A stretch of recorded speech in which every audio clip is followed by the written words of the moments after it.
Welcome to The Daily Dish with New York Times bestselling author Leanne Ely. Putting vibrancy back into your everyday life and feeding your heart, mind, body, and soul.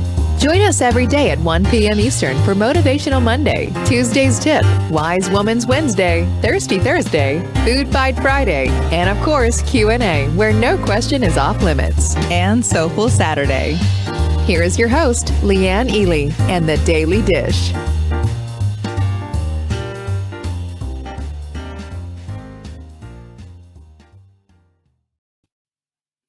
Ta-da! It's Monday! And look at how many lovelies are already in the house. I just have to stop and say hello to everyone because I'm so delighted to see you all. I see Catherine and Denise and Marianne. Flynn is here. Noreen is here. Vanessa, Sarah, Corliss, Catherine, Kathy. Hello. Oh, you got your workbook and your book? Yay! You're going to want to have that. Yeah, we're excited. And as a matter of fact, we're meeting as a team. Hi, Evie. Good to see you. Patsy, Martha, Jennifer. Hello. I might have missed some of you, but it's Monday. Aren't you excited? It's Motivational Monday. We have a new theme for the week. We have a new supplement of the week, which is vitamin C, by the way. Buy 3, get 1 free. Hello. savingdinner.com/show. You know how I feel about vitamin C. It's like absolutely critical for your immune system, 100% critical for your immune system. It's a great deal. Check it out, savingdinner.com/show. That's how you should be buying your supplements, by the way. Take advantage of our supplements of the week. Always, we have something new, right? That's how we roll. Tonight, we're doing the skin webinar. How to have gorgeous skin at any age. Don't you want that? Of course you do. We all do. So I say, get on top of that. It is tonight. Now, if you can't make it tonight, that's cool. We will send you, the replay, but it's at savingdinner.com/skin. Go ahead, open another tab if you're on your laptop or whatever. Open another tab and just get signed up. Do that now. I want you there. I've only done this once before, one other time. So I want you there for this because this is important information. I get asked all the time. How do you make pretty skin? How do you get your skin to tighten up? I'm going to be talking about all of that tonight. Don't you want to hear the goods? Hey there, Jennifer. There she is. I see Maria. Yeah, it's going to be fun. Nancy's here. I'm looking forward to it. And we also, I've been loving watching. I've been a little fly on the wall for all of you who are in Inner Circle, watching you chat up a storm in our Slack channel. We have a Slack channel set up just for our lovelies who are joining Inner Circle. I will tell you right now today, this is something you should all be considering because we're talking about, like this whole week, we're talking about the practice of becoming, stepping into your best self. That's what the theme of this week is. But we're going to be doing this for 12 weeks in Inner Circle, and it's for all of us. I want you to take a peek-see at the page if you haven't joined yet. savingdinner.com/circle. That's where all the goods are. We have 4 seats left. That is it. And after that, shutting it down. We're going to be starting. We have a pinning ceremony. Yes, so many things. It's like a secret handshake club.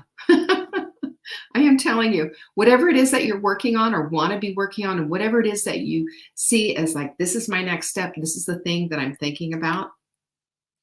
I'm telling you, this is the thing to do. savingdinner.com/circle. Beverly, you should get on that. I'm telling you, you should get on that. You should be a part of this. I'm just going to say it. You too, Maria. And Doris is in there. Yeah, this is just, I know every single person who's coming in there. It's also how you get one, you can just tag me and get me that fast too, because I live and die and breathe by Soul Slack. Also, you get the books. You get the book and you get the workbook when you join Inner Circle. You're in already? Well, there you go. I should have known that, Beverly. I'm so glad. savingdinner.com/circle. Or if you just want the books, you're saying, I'm just not ready for Inner Circle yet. I don't know if I'm doing it again. I do know I'm doing it for this next 12 weeks, but I don't know if I'm going to do it again. I'm letting you know this because that's the truth. We shall see how all of it goes. But if you want the books, savingdinner.com/crazy, that's where we hide them, because it is called Getting Off the Carousel of Crazy after all. Anyway, all of that, blah, blah, blah. Are you ready to get started with today? I know you are. I know you are. I really enjoyed this. Oh my goodness, I hope I have, where are my printouts? I didn't bring it. Shoot, or did I? I guess I didn't.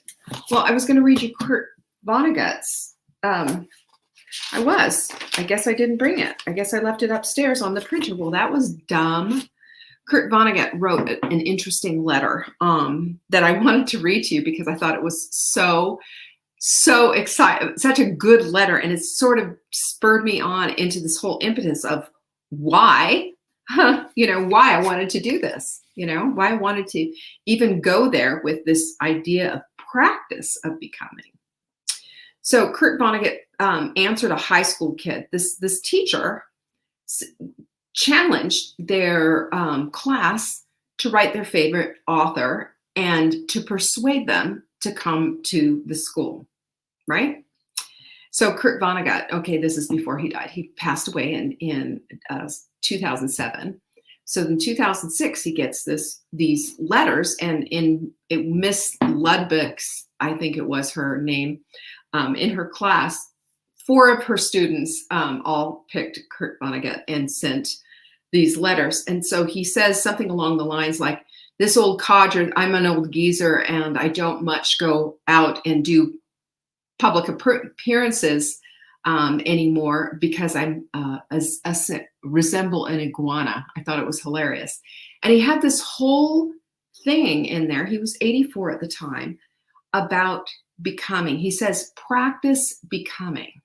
That's the story behind our theme of the week, is to practice becoming. And he said, I don't care what you do. He said, if you make, mud pies or you sing in the shower or, cook up a storm or whatever it is, but practice becoming who you are meant to be. And I thought of that for a while, especially women, how we so much apologize for who we are oftentimes. Have you noticed that? Oh, I'm sorry. I didn't mean to. Oh, I'm just here. We apologize and profusely push back at who we are. And we're constantly in this mode of apologizing for, I guess, taking a breath. I don't know. But it's something that we do automatically. Oh yeah, I forgot I don't even know where my quote of the week is. Everything's crazy. Here it is. Sorry, I forgot the quote of the week. Here it is. Time flies, but the good news is you are the pilot. Pretty good news, I'd say. Pretty darn good news. Thought I would share that with you. And because you are the pilot, let's just segue right into that. You can practice becoming all you want to. You can practice becoming the best version of yourself, because when we make this decision and decide, I am going to practice becoming the best version of myself, you are now taking yourself off of automatic pilot and putting yourself in the driver's seat, because you are the one who can make that decision right now to be the pilot. How about that? Is that not cool? That is the most cool thing ever. That's what I have to say about that.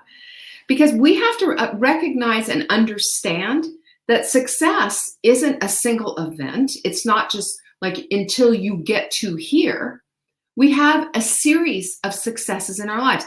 We graduate from high school. We graduate from college. We have children. There's a thing here and a thing there. Cool. I love that, because it's not just one thing. We have success in finishing a needlepoint project or something like that. We have there's success. That one's done. Success isn't a destination. It's a series of steps that we take throughout our lives. Here's a success here. There's another one here. Here's another one here.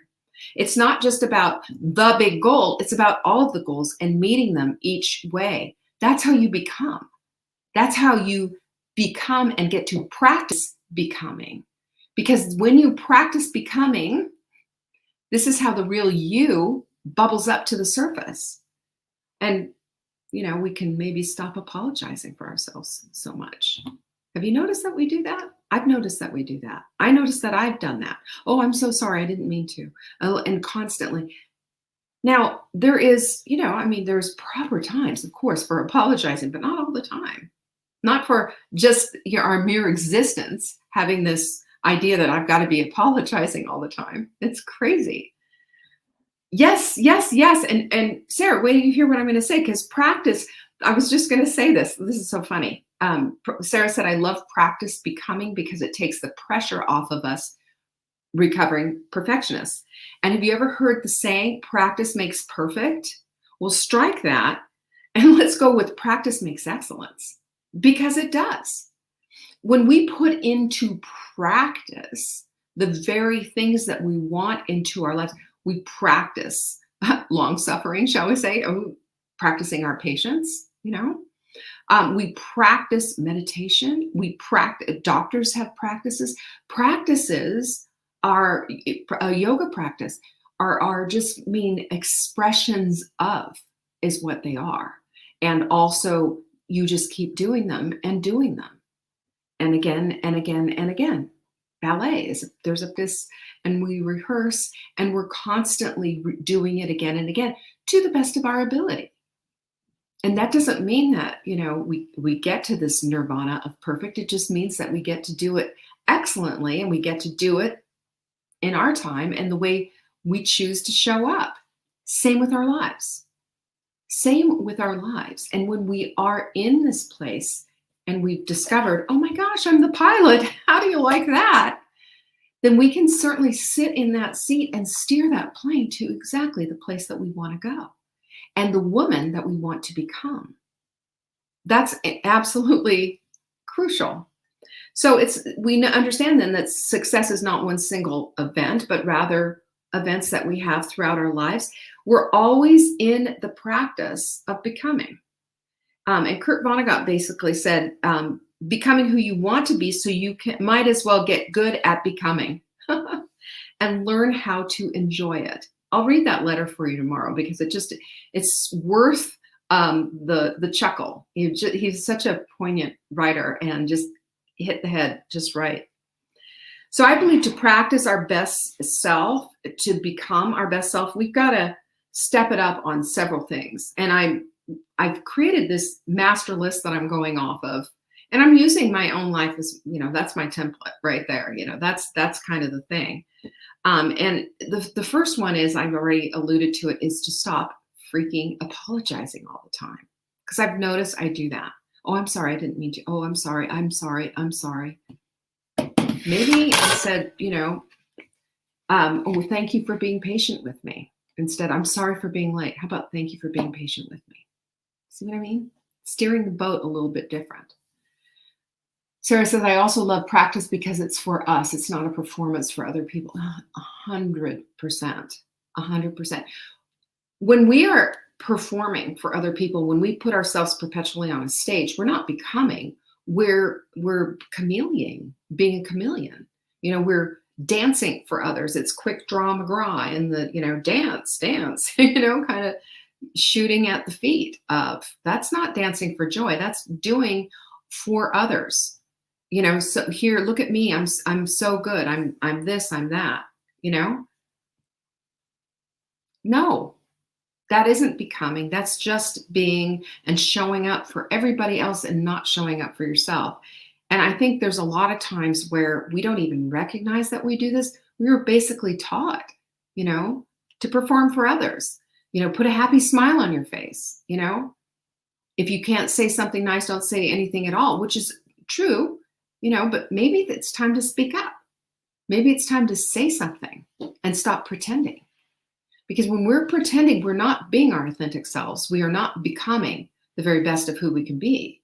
We're just making everybody else comfortable. Have you noticed that? That's what happens. So I say, number one, we got to stop apologizing. We have to stop saying, oh, I'm just trying to do this here over here quietly by myself. Stop apologizing and start just stepping up to who you are. Thanks for being Thanks for being patient with me. Thanks for, saying what you needed to say. Thanks for listening to me. Try that instead. Try starting, instead of all the apologizing, start thanking and appreciating instead. That's my big flip, my big twist, because I do this too. I completely apologize a lot, too much. Oh, I'm sorry, I didn't mean to. I'm sorry. If you step on somebody's feet, don't say, well, thanks for having your feet there. Obviously, say something and say, I apologize for stepping on your foot. I didn't see them. That's totally appropriate. Number 2 is we got to speak up, ladies. How about this? No one, I don't know how many of you do this. I've certainly done it, and guilty as charged, where I've expected one of my children, Mark, somebody to read my mind. Because, isn't it obvious? And I'm going to tell you right now, in my 63 years on this planet, never once has that ever come to pass. Never. So what I have discovered is that when I speak up and say, this is what I need, or this is what I don't need, and I have a voice in this whole thing, instead of just keeping it in my head and actually putting vocal cords to my request, I get what I want. Or I don't, or I have to negotiate my way, or whatever. But the point is that we have to start understanding, as grown-ass women, to step up and step into the life that we want. We're going to have to make those requests known, out loud even, to people we care about, right? This is absolutely necessary if we are to become the women we are intended to be. Remember, we're put here on purpose and for purpose. And you can't do that if you're going to be mealy-mouthed and scared to speak up. We need to speak up. That's why you've got your voice. God gave us a voice. He gave men a voice, and he gave women a voice too. And it wasn't so that women would just shut the heck up. Step up. Say something. Enunciate it so everyone can hear it.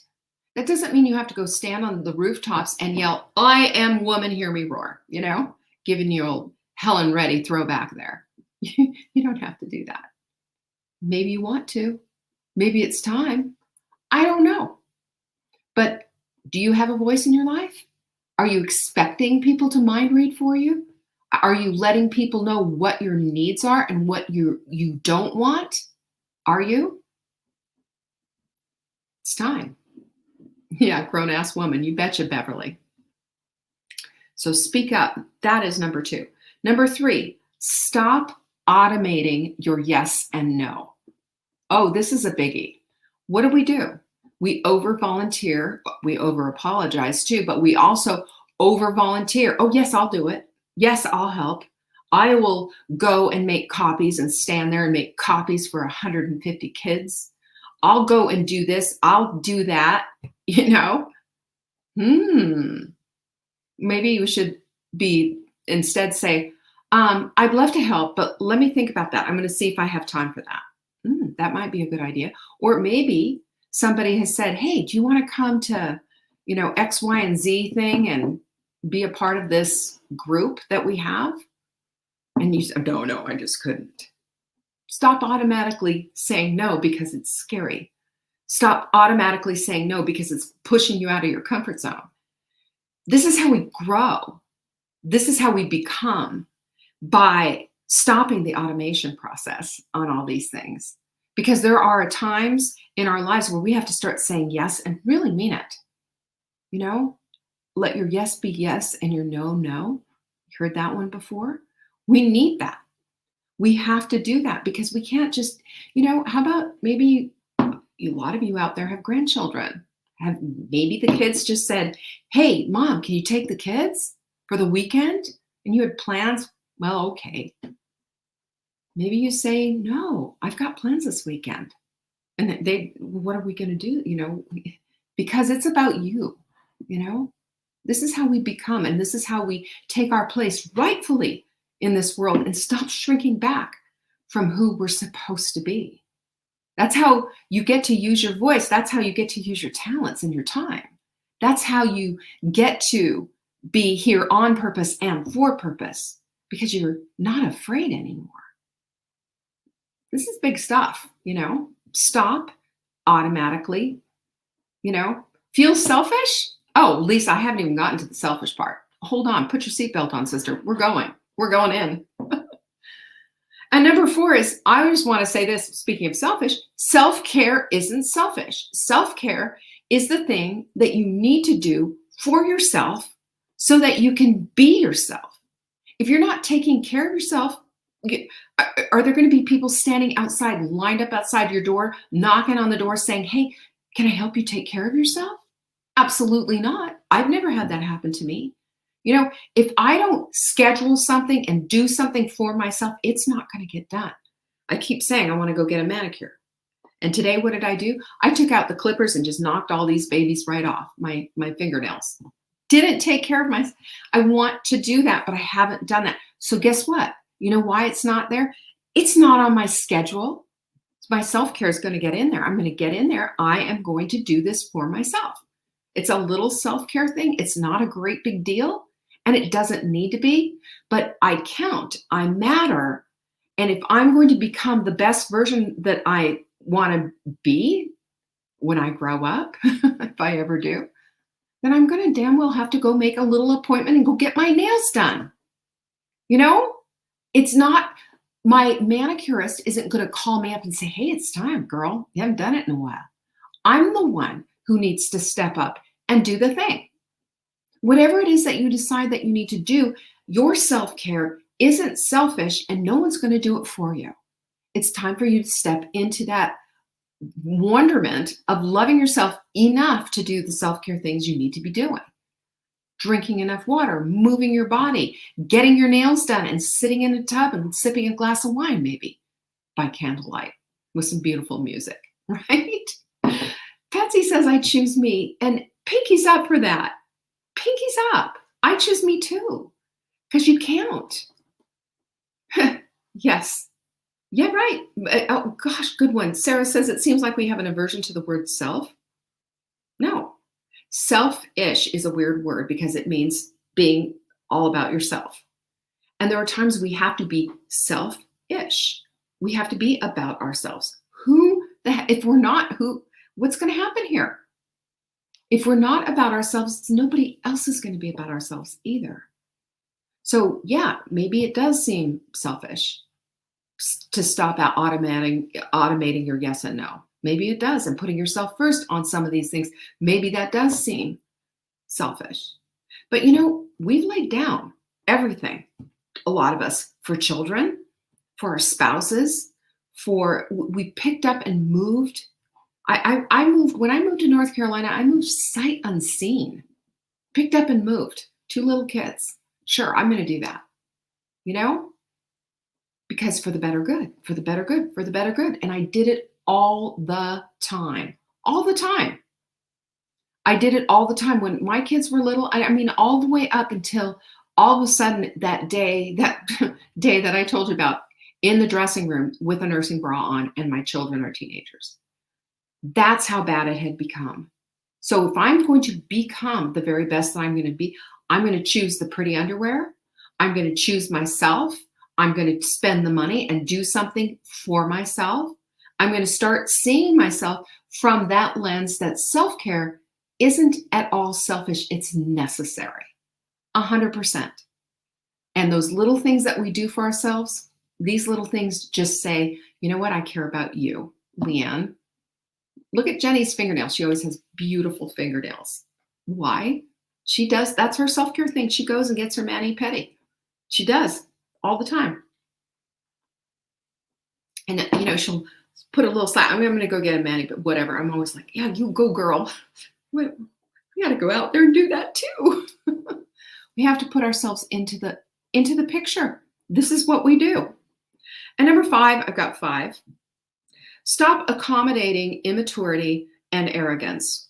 Oh, I've got something for you. So here's where you see this. Social media, anyone?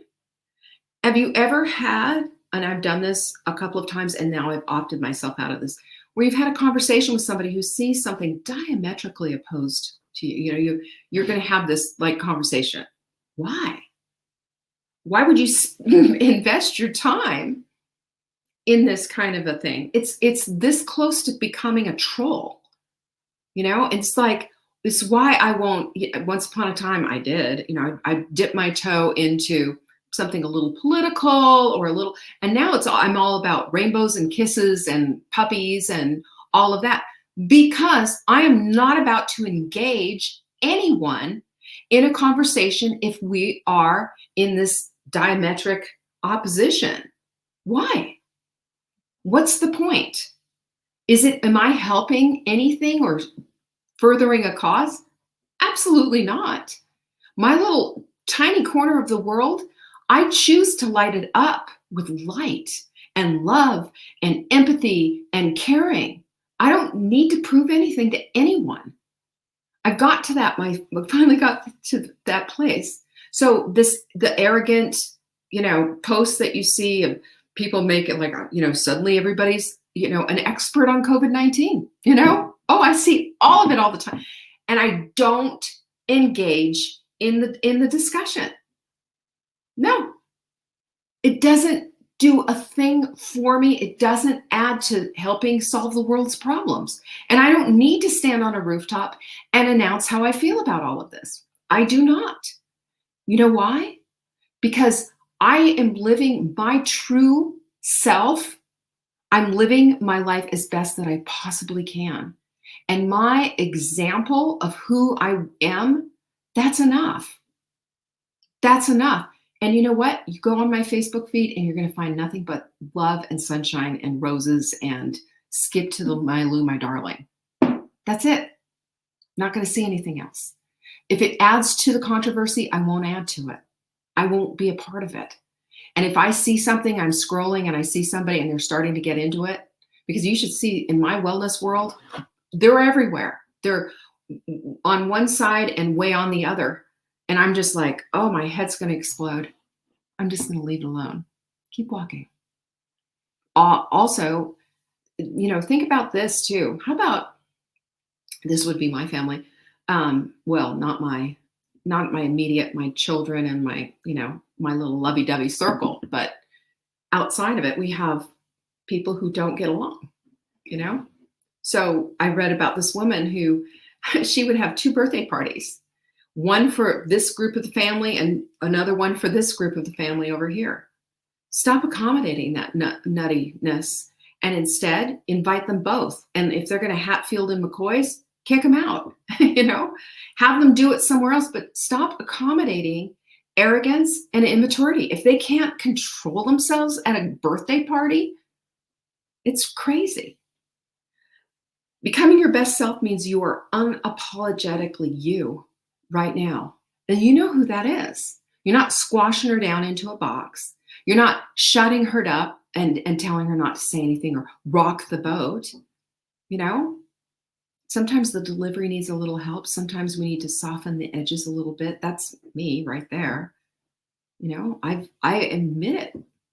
I sometimes I come across harsh, and I do not intend it on purpose. It's partly habit. I'm direct and harsh. So clean that up, soften it up, be sweet, be gentle, be kind, be empathetic, but be yourself. There's no room for anybody else here except you. And if you're put here on purpose and for purpose, if you are the apple of God's eye, if you are fearfully and wonderfully made, then how is there ever going to be room for a pretend you?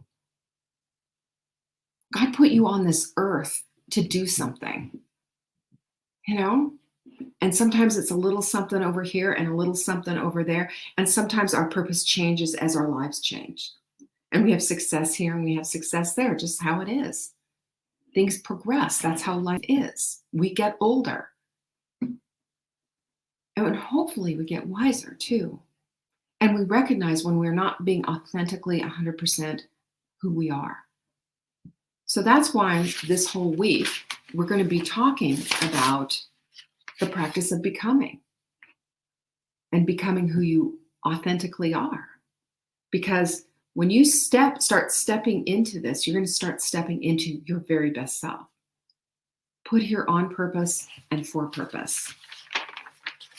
Absolutely critical. So can we just pinky up on this one and start showing up and stepping out of our comfort zone and maybe even allowing for the great unfolding of your very best self? What do you think? What about that? You know what? I'm going to tell you right now, I know this with all of my heart. You're worth it. You're worth the time. You're worth the energy. And everything about you is just completely unapologetically you. And I'm so grateful for that. So start stepping into who you are. Let's become the women that we've been called to be. And we do that by stopping the automatic yes and no's. We do that by becoming enamored with self-care. We do that by stopping to accommodate the immaturity and the arrogance that's out there. We do that by speaking up. And we also do that by stopping this apologizing for being ourselves. You're beautifully, wonderfully, fearfully made, here on purpose and for purpose. Amen. I'm really looking forward to tonight. You're going to be there? Go to savingdinner.com/skin to get signed up for tonight's webinar, starting at 7 p.m. Eastern. Boy, do I have the goods to unload. You're going to want to hear this. See you tonight. Peace be with you. Thanks for watching. You can find us on YouTube on the Saving Dinner channel or on the Saving Dinner Facebook page. Check back daily for new episodes, Monday to Saturday at 1 p.m. Eastern. If you missed the live show, you can watch the replay. Until next time, pinkies up.